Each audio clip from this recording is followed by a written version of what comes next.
Hi guys, this is the most highly requested video I've had so far. A friend asked me to help her out with her child's eVisa, and I felt, okay, let me make a video about it. So join me as I go about this. I know many of you are struggling to apply for your child's eVisa, and hopefully I'll be able to solve the problem she has here. If you're meeting for the first time, my name is Cynthia, and I share information about settling down, working or studying in the UK.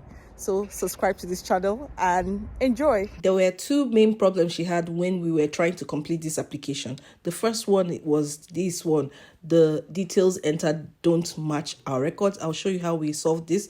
And the next one was the QR code problem. I will show you how we solved this. Now let's just go to the application, get access to your eVisa. Remember, you don't need an invitation to complete it this time around.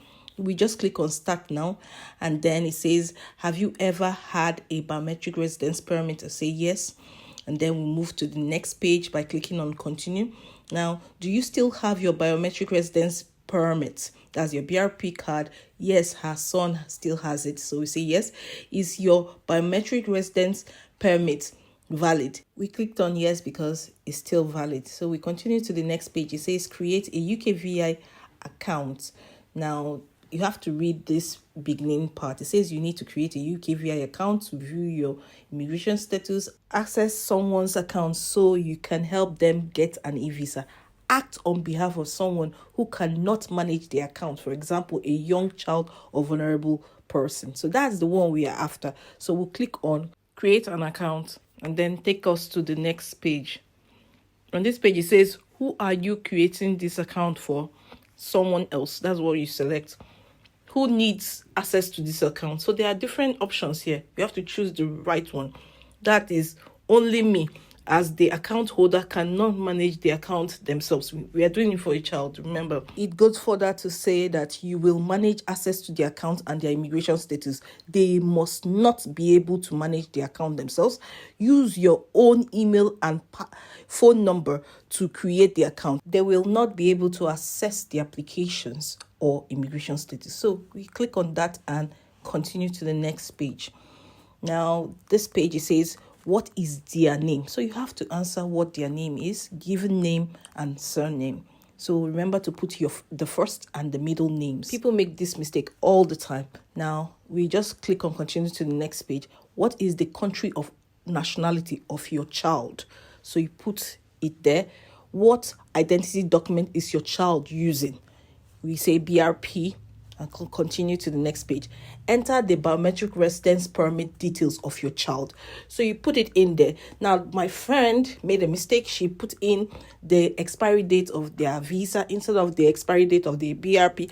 And that's why it says details don't match. I'll show you how to correct it if you watch till the end of this video. So after putting in your BRP expiry date here, the next page says create an account for the name of your child. What happens next? Number one, enter and confirm your email address and phone number. You will use these to sign into the UKVI account of your child. If your child can manage the account, enter their email and phone number. If your child cannot manage their account themselves, you are authorized to manage the UKVI account of your child or them. Then enter your name and relationship to your child. It goes further to say that you will then have full access to their UKVI account, and you can prove their immigration status, update their details, and make a UK visa application. Now, after you create the account, you can tell us which email addresses and phone numbers we can use to make contact. This can be your email address or phone number.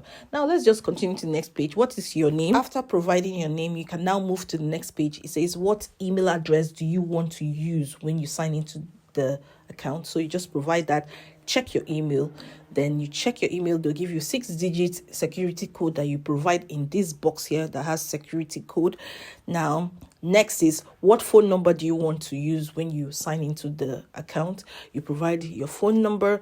They will send you a 6-digit security code that you provide in this box. Click on continue to the next page. Remember, it expires after 10 minutes, so you have to be careful. Can your child manage their UKVI account? I'll say no because the child is 7. Just click on continue to the next page. On this page is the declaration page. So you just read everything here. The name of your child will appear in several places just to say that you are authorized to manage your child's eVisa, submit applications on his behalf. It ends by saying, even though you are creating the account, the rights of your child remain unaffected. So let's just click on confirm to the next page. What is your name? Now you have to provide your name again. Yes, I know. What is your relationship to your child? In this case, my friend chose parent or legal guardian of a child under 18, which is the appropriate one. Then you have the opportunity to check all your questions. You can see under expiry date 21/06/2025. That's what she wrote. It's the wrong thing she provided. She provided the visa expiry date instead of the BRP expiry date, and this caused problems towards the end. Now you can see under here it says account security, email address, no email, phone number, no phone number, as you have not added account sign-in details for your child. So you would need to use your email address and phone number to sign in. Let's just continue to the next page. It says check your answers before you create the UKVI account. For the name of your child is there, relationship is there, so you check everything, the email and the phone number is correct. Then you create an account and they'll send a link to your email, which you will use to arrive at this page, UK Visas and Immigration Account created, and read everything here. And then you click on sign in. This page says what is your biometric residence permit, you answer. What is the date of birth, you answer. How do you want to receive a security code? You choose one option and you click on continue to the next page. So I'm just going to click on SMS this time around, security code.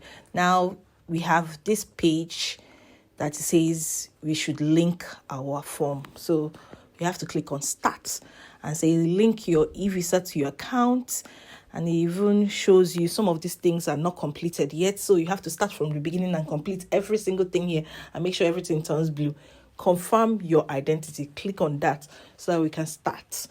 Now, when you get to this stage, it says confirm your identity. You need to confirm your identity using your UKVI UK Immigration ID Check app. So you can use someone else's phone. That's one thing people don't know. Now it tells you the type of phone you can use. You use the right smartphone, iPhone, or newer model, or an Android phone that can make contactless payments. So do you have access to one of these phones? I say yes. Now the mistake my friend made was that she tried to use a gov.uk app instead of this UK Immigration ID Check app. And she tried scanning this QR code over and over again and it did not work. This is the app she used. Now it worked for her when she did it previously, but this time around it wasn't working for her. So I told her she should use this app. This one worked because you just need to use a connection code. You just copy the code into your application, and that's what worked for us. Now, once you copy that code, you can put it in the connection code column here, and then you press connect. But first, you have to open the app first. So I want to show you what the app looks like. The app looks like this. I've shown you previously, but yeah, this is what it looks like on my phone. Just click on it. When you click on it, it will open, and this is what it looks like in here. It looks like this, so you know you're in the right place. You click on continue under there, and then you choose one of the options. I always tell people to choose connection code because it's easier and you don't need to stress yourself scanning QR codes that might not work. Once you get the connection code from your app, you put it in your application here on your laptop and click on connect. And that is how it will connect you. You can see you are connected to the app.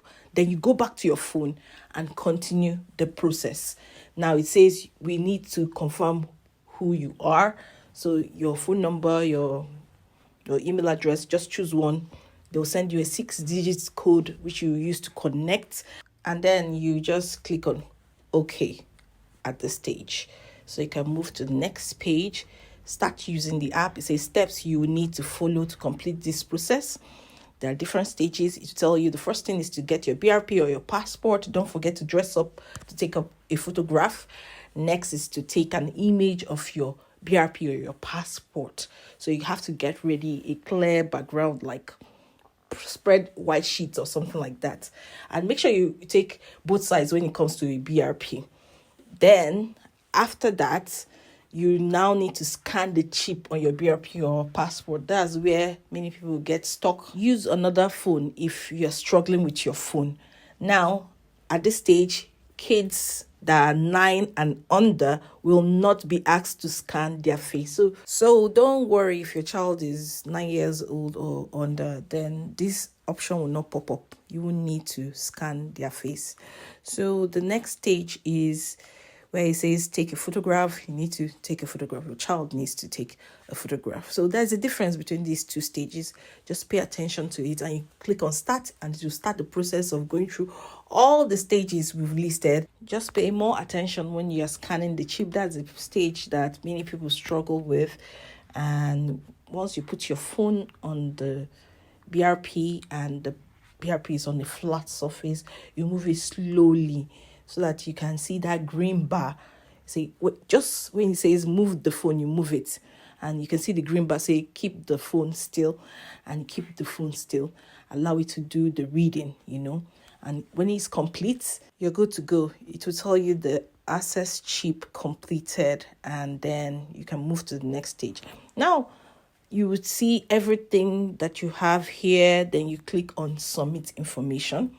And what happens next? It says you should return to your UK visas and immigration account to continue. So you have to go back to your account again and then sign in. This is the problem my friend had when she signed in, and it says continue linking your eVisa to your account. Something popped up on her computer that says that the details don't match, and it's because she used the visa expiry date instead of the BRP expiry date. We solved this problem by clicking that we want to continue. Then on the next page, you see your identity documents. You need to either change your account identity documents to be the one you scanned in the app. Use the app again and scan your current identity documents. Do you want to change your account identity documents to the one you scanned in the app? Click on yes, and then you click on continue to the next page. It says link your eVisa to your account, and you click on continue here, and you would see all these forms here. You can see that confirm your identity has been completed. So you just have to complete the contact preferences, answer the questions there, account security questions, answer those very well. Make sure everything turns blue on this page. Declaration, do that too. Select that you are the parent or legal guardian of a person who is aged under 18 and I am submitting the information on their behalf. Then click on continue. You must have completed every single thing here, and then you click on submit. You get this email. We are linking your eVisa to your account, and sometimes just a minute or so you will receive this one, view your eVisa, where you can now log in to view your eVisa. Sometimes it could take longer, it could take 3 weeks, it could take less. I can never tell. Don't forget to link your passport to your eVisa. I wish you the best. Bye.